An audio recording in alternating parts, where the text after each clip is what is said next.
मी नेहा, वय 92.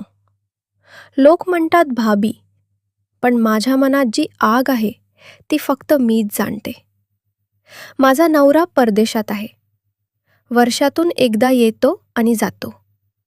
आणि मी एकट्यानेच रात्री जागते. त्या एकटेपणात स्वतःला स्पर्श करते. पण आता नाही. आता माझी रात्र दुसऱ्याची झाली आहे. तो माझा देवर रोहन, 32 वर्षांचा, मजबूत बांधा, तीव्र नजर. तो नेहमी माझ्या मदतीला यायचा. सुरुवातीला फक्त बोलणी व्हायची, पण मला त्याच्या नजरेत काहीतरी वेगळं दिसायचं. जेव्हा तो जवळ यायचा तेव्हा माझ्या अंगात एक शिरशिरी यायची. एक रात्र होती. पाऊस जोरात बरसत होता. लाईट गेली होती. मी एकटीच साडीत बसले होते. माझी साडी ओली झाली होती. अंगावर चिकटली होती. रोहन आला. म्हणाला, भाभी, मी बघतो लाईट.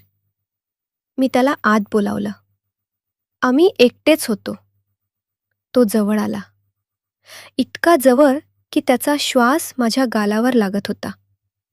मी म्हणाले, रोहन, हे बरोबर नाही. पण माझा आवाज कापत होता. त्याने माझा हात हातात घेतला आणि हळूच म्हणाला, भाभी, तुमची गरज मी जाणतो.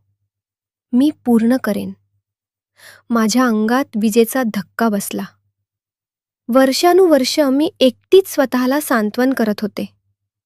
पण आता त्याचा स्पर्श, त्याची बाहू, मी जबरदस्तीनं नाही, मी स्वतः त्याला जवळ ओढलं. माझा पदर सरकला.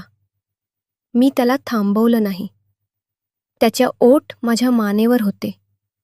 माझ्या श्वासांची गती वाढली. मी त्याच्या कानात हळूच म्हणाले, रोहन, हळू, पण थांबू नको.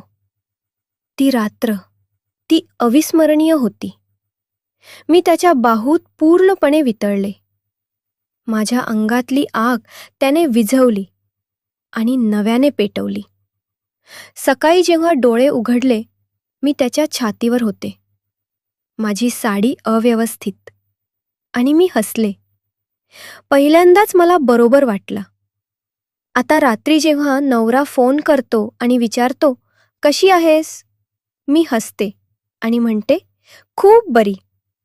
कारण मला माहिती आहे, रोहन कधीही येईल आणि माझी रात्र पुन्हा त्याची होईल. हे गुप्त आहे, पण मला पछुतावा नाही.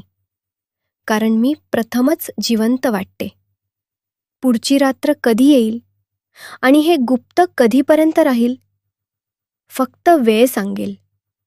पण मी थांबते आहे त्या स्पर्शाची.